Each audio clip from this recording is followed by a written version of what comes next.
Okay, I've been holding on to this for a while now, but I'm super excited to announce that I have had a chance to watch the Mario movie. It was a pre-release version of the movie, so the soundtrack wasn't quite finished, but I think I got most of the experience. And I have to say, it brings forth a lot in terms of lore of this franchise that we need to discuss. Obviously, spoilers ahead for the film, but I think this needs to be talked about right now, even a few days ahead of April 5th. Special thanks to everyone at Nintendo who gave me this chance, and we're just going to dive right in.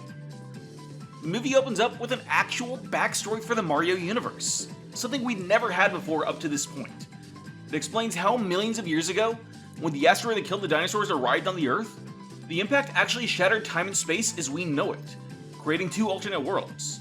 The regular world, assumedly the one we know as Tour Earth, and the Mushroom World, home to all those adventures we've come to know so well. While on the Tour Earth, things ended up evolving much the same as they did in our world, complete with countries like the United States and, weirdly enough, West Germany. Check out my video on Super Mario Kart for that one. And on the Mushroom World, humanity instead evolved from the surviving dinosaur fungus. I don't think I need to explain how huge this is for the lore. It explains why there are people who look like Mario and Luigi, while also featuring highly advanced reptilian societies. Absolutely mind-blowing, and I think this is a marked improvement in the lore. We don't know much about the history of that world over the 65 million years since, other than what happened recently. At some point, parallel to our own world, the city of Dino-Hatton was founded, and up until 1973 that city was ruled by a king and queen. In the city at this time was also Koopa, Bowser using his classic name. They gave him some pathos in this story, showing how Dino-Hatton is running out of natural resources, and he wants to use the pieces of the ancient meteorite that split the universe, held by the royal family as heirlooms, to merge the two worlds together and protect those of reptilian descent who remain. He gives me some really strong Ganondorf from the Wind Waker vibes. The royal family, however, didn't approve of his methods, so Koopa took matters into his own hands, using his de-evolution technology to turn the king back into the fungus his ancestors had evolved from. He was unable to take the shards of meteorite, however, because the queen was able to escape with it. Knowing she couldn't escape Koopa forever, she went into the regular world herself, leaving both the shard and her unhatched daughter, Daisy, at a Catholic orphanage in New York. I know, it was a strange choice to focus on her rather than Peach, but she really does have rabid fans, myself included. This change really moves Super Mario Land a lot further up in the timeline, but we'll get to that later. With his actual gold gone and the kingdom kingless, Koopa decides to take over himself, becoming the president of the Mushroom Nation. Now it's 1993, and we finally meet our heroes Mario and Luigi, two plumbers living in Brooklyn. The classic backstory. I'm glad they kept this, as it's something that would be really easy for a movie to ignore because of how incongruous it feels to the main setting of the film. The two brothers are struggling due to a feud with the local Scapelli crime family, really drawing on the brothers' Italian heritage as the source of drama. Luigi winds up meeting the adult Daisy, now an archaeology student at New York University, and falls head over heels for her. He invites her on a double date with Mario and his girlfriend Daniela, who seems to be a retcon version of Pauline. Daisy explains her own backstory, how she's an orphan with only a necklace that she keeps from her parents, whom she doesn't remember. The movie drops a huge bombshell here that honestly I'm not sure how I feel about. Mario and Luigi aren't actually related. They're more of a chosen family. I get it, those narratives are very popular these days.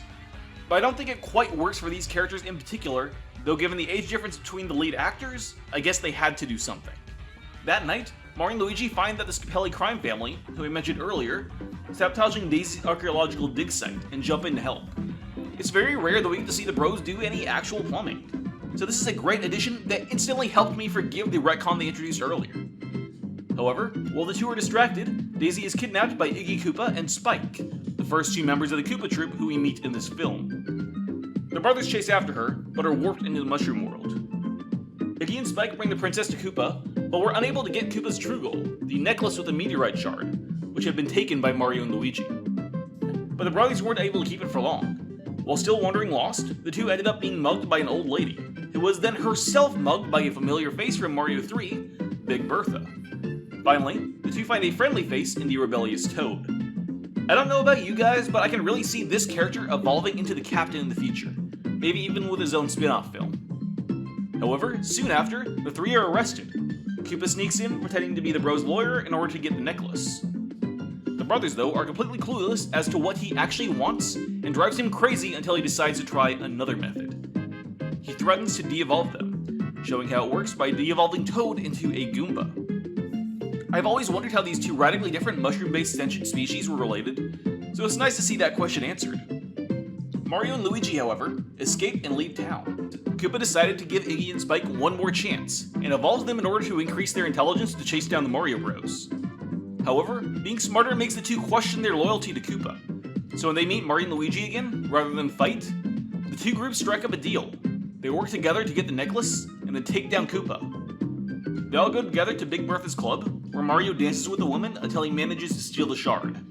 It's no sooner in his grasp, though, than it's taken by Koopa's forces, who also arrest Iggy and Spike. In a stroke of good luck, though, Bertha, given a new view of the two after seeing Mario's dance moves, decided to start aiding the brothers, gifting them their iconic boots and explaining how those two are just so good at jumping. The two brothers find their way into Koopa's tower wearing maintenance outfits, which look a lot like their famous coverall outfits from the games, providing that extra bit of history as well. Daisy gets herself free, and also helps to free Iggy and Spike, and our heroes and villains finally begin to converge. A fight breaks out, but Mario and Co are unable to stop the ritual from being completed, and the two worlds begin to merge. Koopa and the Goombas materialize in New York, and Koopa's tower begins to merge with the Twin Towers. That's, I guess Nintendo really is behind the times. As the battle rages on, now in New York, we get to see some more classic items and power-ups. A fireball gun is used, and Mario uses a mushroom to absorb a beam from a portable, weaponized version of Koopa's de-evolution technology. Luigi and Daisy manage to separate the universes again, before Mario blows up Koopa with a bob-omb, causing Koopa's de-evolution gun to explode and transform him into one of his ancestors, a T-Rex, explaining why the Koopa in the games looks so different from the one we've seen up until this point in the movie. They fire another de-evolution gun at him, rendering Koopa down into naught but slime. Now, finally, victory is theirs. Daisy's father, the Mushroom King, is restored to his natural state and the throne. Daisy chooses to live in Dino Hatton with him, but leaves Luigi with a parting kiss. Mario and Daniela move in together. The brothers are celebrated as heroes of two worlds, and things seem finally to be at peace. Then suddenly there's a knock on the door, revealed to be Princess Daisy, wearing torn military gear and a flamethrower, asking for the brothers to come with her and once again save Dino Hatton. And so, we fade out on the Mario universe. Looking at the timeline, the game clearly has to take place right before the events of Super Mario Bros., as this is clearly the Bros' introduction to the Mario world. And with that, happy April Fool's Day, everyone. And no, obviously none of this is canon if you need me to remind you of that. Personally, I know I probably shouldn't be, but I still feel a little excited for the Illumination Mario movie coming out in a few days. I hope all of you will forgive me for doing this. Shout out to all of you who actually chose to watch this far through. And honestly, thank you to everyone who watches this channel in general. Your support makes all the hard work that goes into this channel worth it. I'll see all of you in a few days with a actual video. Until then.